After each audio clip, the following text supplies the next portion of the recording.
Hello guys, this is Hershey from Karim's YouTube channel. So in this video, I just gonna explain you how to search tabs in Safari on iPad.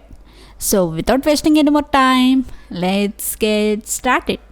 So firstly, open your Safari app and pinch out the screen to see the recent tabs.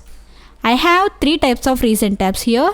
So click on the search tabs and search for the tab which you want.